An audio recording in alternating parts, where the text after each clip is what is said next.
We've got a question here by Mark.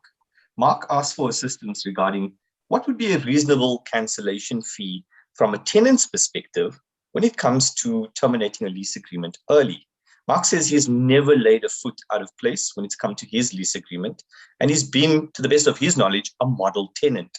He unfortunately had to cancel his lease agreement slightly early by a single month, and he gave his landlord 33 business days notice, even though it was only 20 days that were actually contracted or stipulated in the contract. His landlord is now saying that she's well within her rights to charge for that month, which would have been his last month in terms of his lease agreement. And she's going to charge that fee if she can't place somebody else, a new tenant, in the property. Mark says that the lease agreement further states that she is able to charge a maximum, in terms of the contract, of 2 months' rent when an early termination is requested. Now, we believe that she's only asking for the single month, that's the outstanding month to come. The lease agreement also requires him to pay pro rata commission of the lease, which is 1/12, and a reasonable cancellation fee, which is the basis of his question this evening. So Mark asks three questions. He says, what would a reasonable cancellation fee be? And since this reasonable cancellation fee is not written in black and white, who decides what this fee should be? Is it the landlord? Is it the tenant? Does the managing agent get involved? And then he wants to know, I'm going to throw this in there quickly, does he have any grounds to dispute the cancellation fee? Taking into account that he's been a model tenant and also the fact that he's provided sufficient notice to his landlord. Bruno, do you want to tackle this one?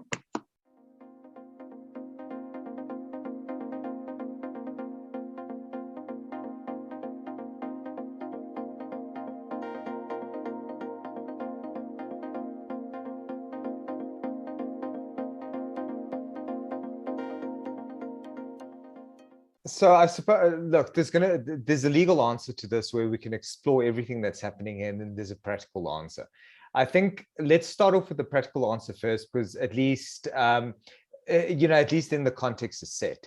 If there's 1 month, if there was an early cancellation, which landed up with 1 month left on the lease, 1 month is not a lot. And that's very common. The problem that we find is, it sometimes takes about a month to find a new tenant to a property. So practically speaking, you have a 12-month lease, you cancel early. Now the landlord needs to rush around trying to find someone to put on this property so that they don't suffer any sort of loss or any sort of damages.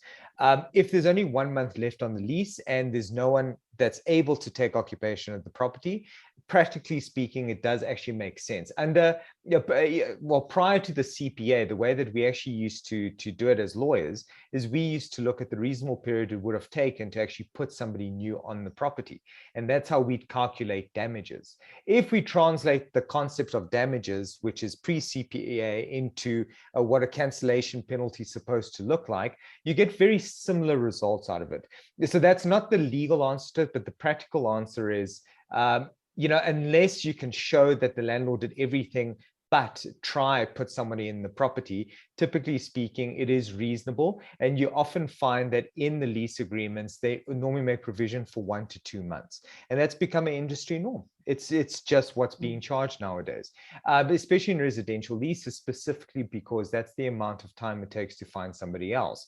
Pro rata commission also does make sense because you pay, if it's a placement fee, so it also depends on what the cost is. So if there's an actual placement fee for a tenant, that means now you're going to need to pay again to get somebody in for the duration, for that extra one month in a brand new lease.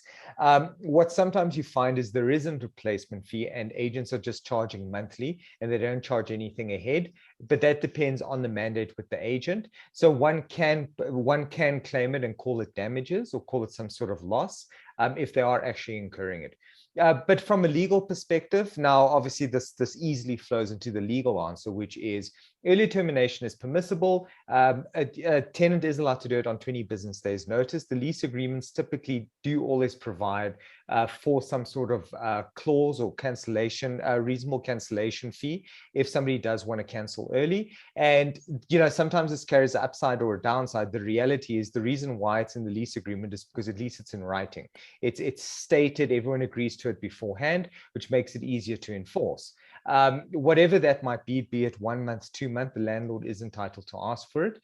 You normally find that is considered to be reasonable. Yes, one can dispute if for some reason it's not reasonable, but also just bear in mind, if you sign the lease agreement, there is an expectation that typically you would have read it.